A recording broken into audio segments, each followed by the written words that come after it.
When I first saw the announcement for Plants vs. Zombies Replanted, I got very, very excited.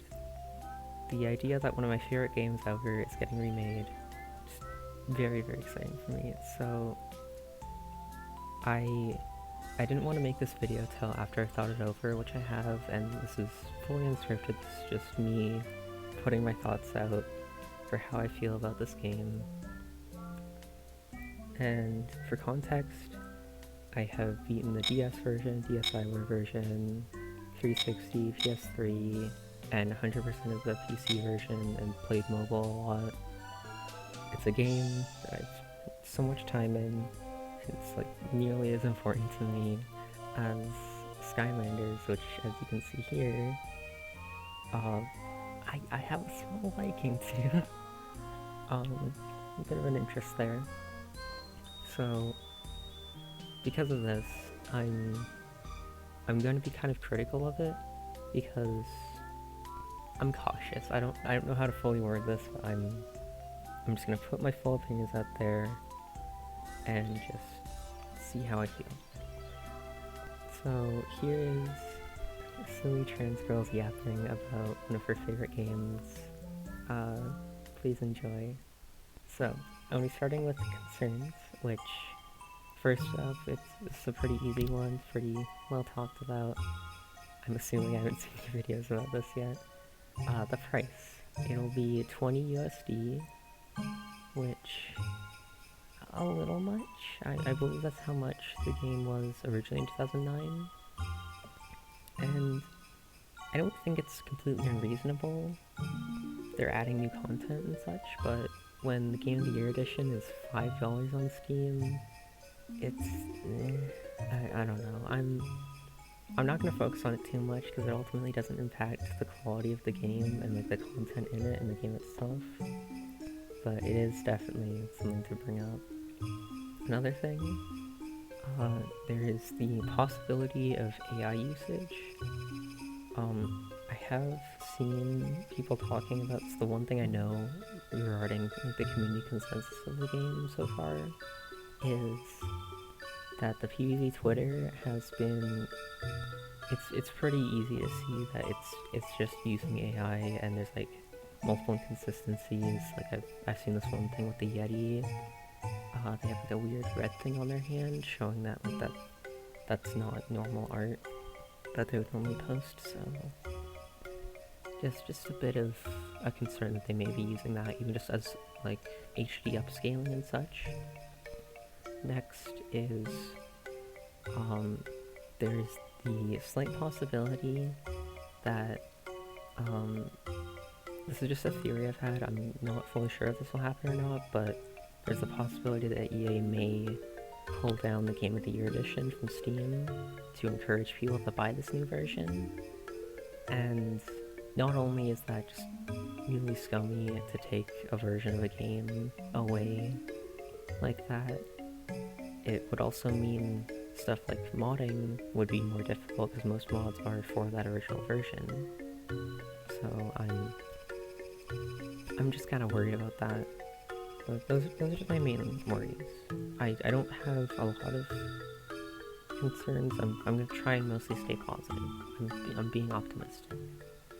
So now for my excitement for this game. First, the HD visuals. I love how the 360 and PS3 versions look. I think it just looks really pretty in widescreen. I know people complain about the bushes sometimes and the way the house looks. It looks pretty, it looks fine. I don't know, I like it. So I'm really glad to see that in this version, and it's not 4x3. Another thing, this is kind of minor, but we're getting proper level select, which as a primarily Game of the Year edition player, is really, really nice. Because there's not really a way to normally select the adventure levels without just fully playing through the game. So I'm really happy about that. Now for something that I've been very, very, very, very, very excited for is co-op and versus mode are here, which is so amazing. even though it's just local, I'm so excited for this. After 14 years, we're finally getting proper new versions of them. So even though there's no online, I'm still really excited. The next exciting thing is the fact that more consoles are getting a version of PvZ. Plants vs. Zombies Replanted is coming to the PS4, PS5, Xbox One, Xbox Series X and S, and Switch 1 and 2, which did not have the game originally before. This now brings the total consoles of all consoles that can run a version of Plants vs. Zombies 1 to 14, which is like early 2000s licensed game level of ports, which is amazing. And second to last is the new content, which is we're getting a whole 6th world, which its gimmick is having less sun being produced, which, well, kind of simple. It is fun, just have a new extra bonus world to add for fun content. Then there is a new game plus, which I'm pretty sure is just renaming the second adventure thing where you first encounter Yeti originally. And then visual options, or something that they mentioned, are going to be used in the Tree of Wisdom, which I'm assuming these are where stuff like the input codes, like the mustache code, the future code, stuff like that will be, as well as hopefully new stuff. I'm really hoping those original codes will still work though. For my last section, this is just sort of, I didn't know where to put this, but I just wanted to mention this.